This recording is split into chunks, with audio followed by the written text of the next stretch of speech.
আমরা চাই আগামী 16 তারিখের আগেই সরকার যেন পে স্কেল প্রদানের ব্যাপারে একটা সুনির্দিষ্ট ঘোষণা দেন।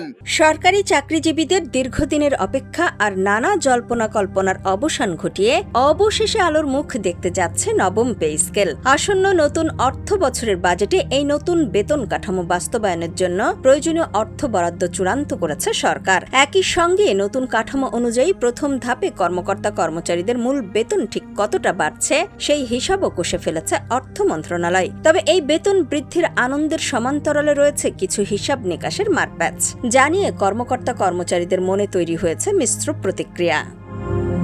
অর্থ মন্ত্রণালয়ের নির্ভরযোগ্য সূত্র থেকে জানা গেছে, প্রস্তাবিত বিশাল বাজেটে নবম পে স্কেল কার্যকর করার উদ্দেশ্যে প্রাথমিকভাবে প্রায় ৩৫,০০০ কোটি টাকার একটি বিশেষ তহবিল বরাদ্দ রাখা হয়েছে। নতুন রূপরেখা অনুযায়ী আগামী ১ জুলাই থেকেই সরকারি চাকরিজীবীরা প্রথম ধাপে তাদের মূল বেতনের ৫০% বাড়তি সুবিধা পেতে শুরু করবেন। তবে প্রথম দেখাই এটিকে বিশাল প্রাপ্তি মনে হলেও এর ভেতরে রয়েছে একটি কিন্তু।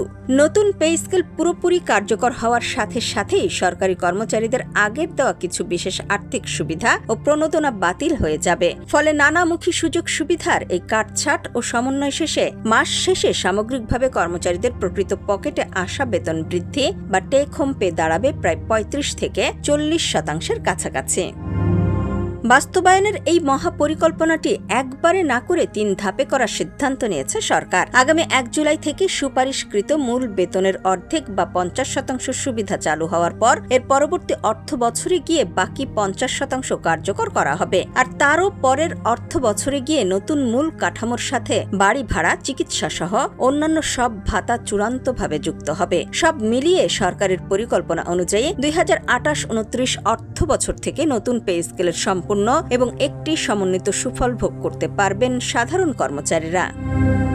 নাম প্রকাশ না করা শর্তে অর্থ মন্ত্রণালয়ের একজন ঊর্ধ্বতন কর্মকর্তা জানিয়েছেন, দেশের বর্তমান অর্থনৈতিক পরিস্থিতি ও বৈশ্বিক মন্দার চাপ মাথায় রেখেই সরকার প্রায় ৯,৩৮,০০০ কোটি টাকার এক বিশাল বাজেট প্রস্তাব করতে যাচ্ছে।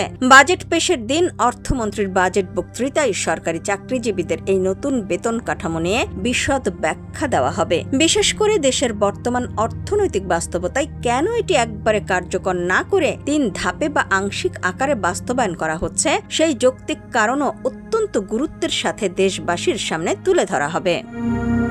ইতোমধ্যেই মন্ত্রিপরিষদ বিভাগের সচিবের নেতৃত্বাধীন উচ্চ পর্যায়ের একটি বিশেষ কমিটি ৩ ধাপে এই নতুন বেতন কাঠামো বাস্তবায়নের একটি রূপরেখা ও সুপারিশ জমা দিয়েছিল, যেখানে প্রধানমন্ত্রী শেখ হাসিনা নীতিগত অনুমোদন দিয়েছেন। ফলে সেই কমিটির সুপারিশ আর সরকারের দীর্ঘমেয়াদী আর্থিক সক্ষমতার মেলবন্ধন ঘটিয়েই আগামী মাস থেকে নবম পে স্কেল কার্যকর করার আনুষ্ঠানিক যাত্রা শুরু হতে যাচ্ছে। বর্তমান বাজার দরের ঊর্ধ্বগতির এই কঠিন সময়ে নতুন পে স্কেলের এই ঘোষণা সরকারি কর্মচারীদের জীবনে কতটুকু স্বস্তি এনে দিতে পারে, এখন সেটাই দেখার বিষয়। ডেস্ক রিপোর্ট, সোনালী নিউজ।